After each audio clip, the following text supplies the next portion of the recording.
આગ ઝરતી ગરમીથી મળશે રાહત. 24 કલાક બાદ ઘટશે ગરમીનો પારો. અમદાવાદ સહિત રાજ્યમાં ગરમીથી ત્રાહિમામ પોકારી ઉઠેલી જનતાને હવે થોડી રાહત મળવાની શક્યતા છે. હવામાન વિભાગે આગાહી કરી કે આજથી રાજ્યમાં ગરમીના તાપમાનમાં ધીમે ધીમે ઘટાડો થશે. આગામી 6 દિવસ દરમિયાન રાજ્યના મોટાભાગના જિલ્લાઓમાં તાપમાનમાં 2 થી 3 ડિગ્રીનો ઘટાડો નોંધાશે.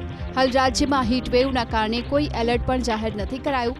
જો કે દરિયાકાંઠાના વિસ્તારોમાં ગરમ અને ભેજવાળા પવનો ફૂંકાવાની શક્યતા છે.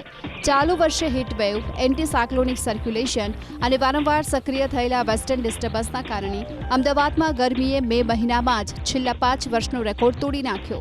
હવામાન વિભાગ મુજબ ચોમાસું સાનુકૂળ સ્થિતિમાં આગળ વધી રહ્યું છે અને 26 મે આસપાસ केरलમાં ચોમાસાનું વિધિવત રીતે આગમન થઈ શકે છે.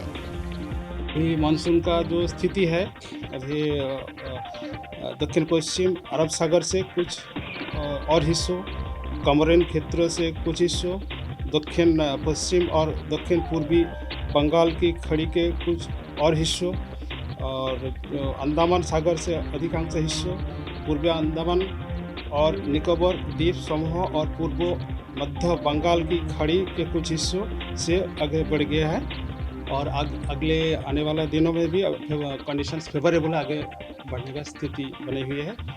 और हमारा जो ऑनसेट डेट केरला में है, जो फोरकास्ट दिया गया है 26 मई को दिया गया है. जो मॉडल एरर इसमें ±4 डेज रहता है, जो उसका नॉर्मल जो सामान्य डेट है 1 जून का.